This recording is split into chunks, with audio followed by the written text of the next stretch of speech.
여러분 안녕하세요. 천장에 달린 저 스프링클러. 그냥 장식이라고 생각하신 적 없으신가요? 오늘은 바로 저 숨은 영웅이 어떻게 우리를 지켜주는지, 그리고 그 모든 것을 규정하는 공식 규칙집 NFTC 1003의 핵심만 쏙쏙 뽑아서 명쾌하게 알려드리겠습니다. 정말 우리 주변 어디에나 있잖아요. 그런데 이게 어떻게 작동하는지는 의외로 잘 모르시는 분들이 많더라고요. 오늘 그 궁금증 제가 아주 시원하게 풀어드릴게요. 이 작은 녀석이 어떻게 거대한 불길과 맞서 싸우는지 그 비밀을 같이 한번 파헤쳐 보시죠. 자, 그럼 오늘 우리가 어떤 순서로 알아볼지 간단하게 짚어볼게요. 먼저 스프링클러가 왜 중요한지부터 시작해서 시스템의 심장부인 수원과 펌프, 그리고 피가 흐르는 혈관 같은 배관, 최전방에서 싸우는 헤드, 그리고 이 모든 걸 지휘하는 제어 시스템까지 차근차근 살펴볼 겁니다. 마지막엔 핵심만 딱 요약해 드릴게요. 네, 바로 이겁니다. NFTC 103. 이게 뭐냐면요. 우리나라의 모든 스프링클러 설비는 바로 이 규칙에 따라서 설치하고 관리해야 한다는 거예요. 그러니까 우리 건물의 안전을 보장하는 아주 중요한 공식 설명서라고 할 수 있죠. 와, 천장에 사는 소방관. 이 비유 정말 기가 막히지 않나요? 사람이 불이 난 걸 알아채기도 전에 24시간 365일 대기하고 있다가 가장 먼저 불을 끄기 시작하는 거죠. 이 개념만 머릿속에 딱 넣어두시면 오늘 내용이 훨씬 더 쉽게 이해되실 거예요. 자, 그럼 이제 본격적으로 시스템을 한번 뜯어보죠. 이 자동 소방관이 쓸 물은 대체 어디서 오는 거고, 또 어떻게 그렇게 강력한 힘으로 물을 뿜어낼 수 있을까요? 바로 시스템의 심장, 수원과 펌프 이야기부터 시작하겠습니다. 여기 보이는 숫자 20분, 이거 정말 중요해서 꼭 기억해 두셔야 해요. NFTC 103 규정에 따르면요. 스프링클러가 쓸 물의 양, 그러니까 수원이랑 비상전원이 최소 20분 동안은 버텨줘야 한다는 뜻입니다. 이게 바로 화재 진압의 골든타임을 확보하기 위한 최소한의 약속인 셈이죠. 여기서 진짜 재밌는 게 바로 이 두 개의 펌프 시스템이에요. 주 펌프는 화재 시에 어마어마한 양의 물을 뿜어내는 말 그대로 강력한 심장이고요. 근데 이 충압 펌프, 요 녀석이 아주 똑똑합니다. 배관에서 아주 미세하게 압력이 떨어질 때마다 저 큰 주 펌프가 윙 하고 돌았다 꺼졌다 하면 금방 고장나지 않겠어요? 바로 그때 이 작은 충압 펌프가 살짝살짝 압력을 채워줘서 주 펌프를 보호하는 거예요. 정말 스마트한 설계죠? 자, 그럼 펌프가 강력하게 밀어주는 물이 이제 필요한 곳까지 어떻게 전달될까요? 마치 우리 몸의 동맥, 정맥처럼 건물 구석구석으로 뻗어있는 이 혈관 네트워크, 배관 시스템의 비밀을 한번 들여다보겠습니다. 이 배관 시스템을 보면요, 아주 체계적인 계층 구조로 되어 있어요.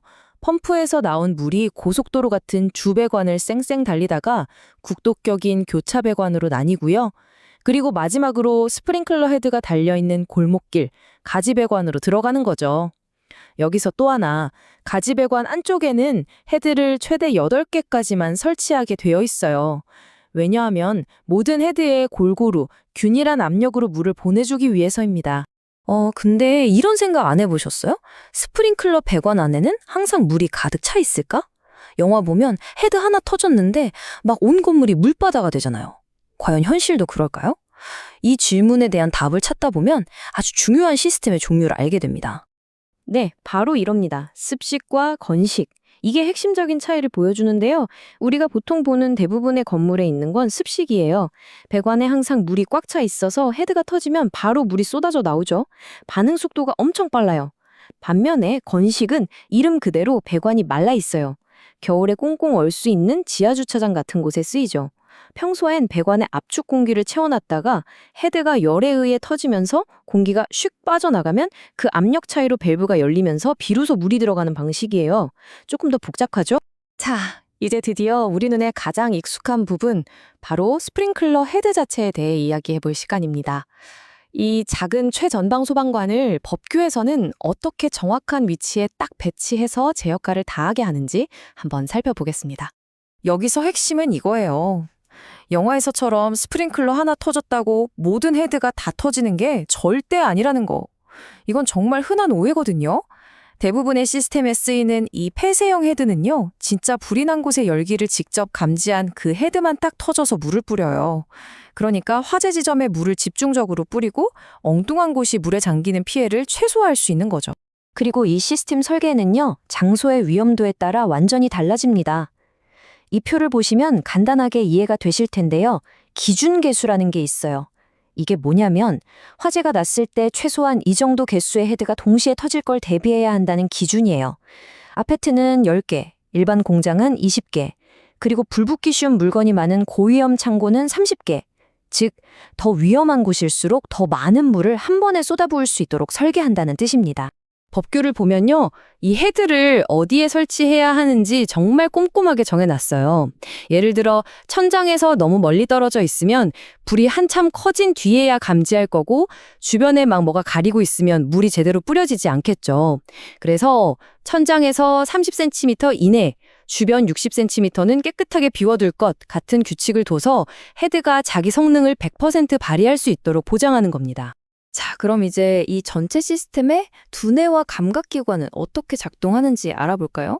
어떻게 불이 난 걸 알아채고 우리랑 소방서에 신호를 보내는지 그 보이지 않는 지능적인 작동 원리를 한번 들여다보겠습니다.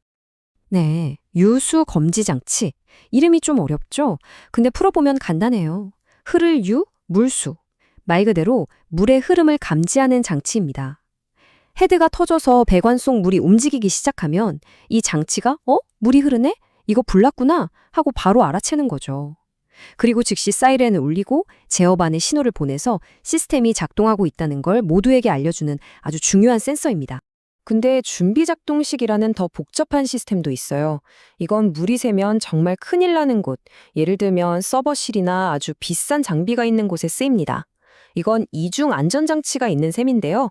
먼저 연기 감지기 같은 별도의 센서가 불이야 하고 신호를 보내야 1단계로 밸브가 열려서 배관에 물이 차요. 그리고 나서 2단계로 실제 불의 열기 때문에 스프링클러 헤드가 녹아야만 비로소 물이 뿌려지는 거죠. 오작동을 막기 위한 훨씬 더 정교하고 안전한 방식이라고 할 수 있습니다. 이건 법규에 담겨 있는 사람을 먼저 생각하는 철학을 정말 잘 보여주는 부분이에요. 생각해보세요. 초고층 건물에서 불이 났다고 전 층의 경보가 한꺼번에 울리면 어떻게 될까요? 아마 사람들이 패닉에 빠져서 대피가 더 어려울 거예요. 그래서 화재가 난 층이랑 바로 위 4개 층, 그리고 모든 지하층에 먼저 경보를 울려서 가장 위험한 사람들부터 질서 있게 대피시키는 거죠. 이게 바로 직상 4계층 우선 경보 방식입니다. 자, 이제 거의 다 왔습니다. 지금까지 우리가 살펴본 이 모든 것들을 한 번에 모아볼게요.